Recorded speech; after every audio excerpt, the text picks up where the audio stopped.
बिहार में देश का सबसे बड़ा सोने का भंडार है। यहाँ के जमुई जिले के सोन पहाड़ के करमटिया इलाके में यह भंडार है।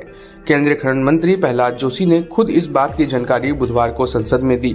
प्रहलाद जोशी ने खुलासा किया कि जमुई में देश का सबसे बड़ा स्वर्ण भंडार है। अकेले 44% सोना जमुई जिले के सोन इलाके में है। मंत्री के खुलासे के बाद देश के सबसे गरीब राज्यों में से एक बिहार की उम्मीदें जग गई हैं। स्थानीय लोगों को जल्द ही सोने का खनन शुरू होने की आस भी जग गई है। बिहार बीजेपी अध्यक्ष और बेतिया सांसद अजय जायसवाल ने लोकसभा में बुधवार को केंद्रीय खनन मंत्री प्रहलाद जोशी से बिहार के राज्यों में सोने के भंडार को लेकर सवाल किया था। इसी सवाल के जवाब में प्रहलाद जोशी ने जानकारी देते हुए बताया कि बिहार में देश का सबसे बड़ा स्वर्ण भंडार है। इसमें बताया गया है कि देश में कुल 501 टन प्राथमिक स्वर्ण आयरक भंडार है। इसमें 654 टन स्वर्ण धातु है। इसमें 44% सोना तो केवल बिहार में ही पाया गया है। राज्य के जमुई जिले के सोनू क्षेत्र में 37.6 टन धातु आयरक सहित 222.895 मिलियन टन स्वर्ण धातु से संपन्न भंडार मिला है। जमुई जिले के सोनू प्रखंड के चुरहेत पंचायत का करमटिया इलाका कई दशकों से स्वर्ण भंडार को लेकर चर्चा में रहा है। यहाँ के लोग बताते हैं कि बहुत पहले से यहाँ की मिट्टी में सोने के छोटे छोटे टुकड़े